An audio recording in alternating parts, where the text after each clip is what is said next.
G'day guys, Ben from Ausyak here to bring you another video. This one is going to be looking at a toolbox for kayak fishing. Rightio, so a problem that I encountered recently was that whilst I was away camping and I had my kayaks with me, we had a minor problem with the rudders. One of the D shackles had come off and gotten lost.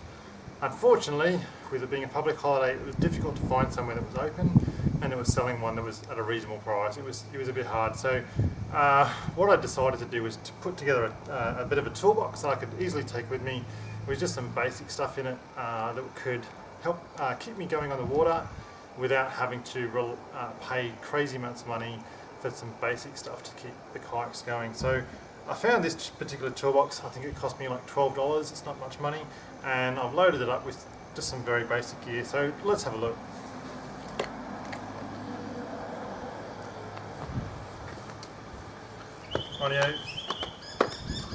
Rightio. So on this side, as you can see, I've got some basic electronics gear and some basic fittings. So I've got 5mm bolts that are compatible with the whole ocean kayak range. I've got some plastic fittings, P-clips, there's a power cable from a Hummingbird, different pliers,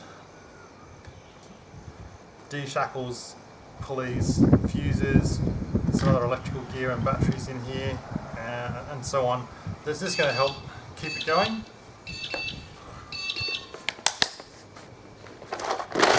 And on the reverse side,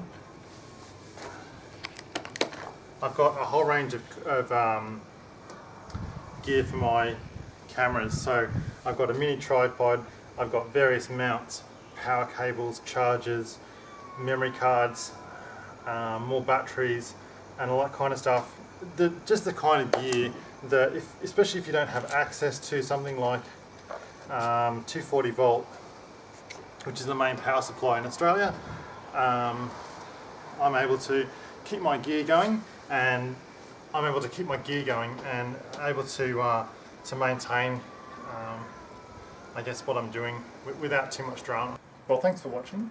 I'm going to be building my YouTube channel with an average of 2 videos per week, eventually covering all sorts of topics on kayak fishing, from reviews of gear, reviews of kayaks, location reports, even hook and cook type ideas for you. I'm looking forward to any comments or suggestions you might have. Please leave a comment below, or you can message me directly through YouTube. If you liked the video, please like it. Please feel free to share this video on other social media such as Facebook or Twitter. And don't forget to subscribe. Thanks for watching. Until next time, tight lines and stay safe.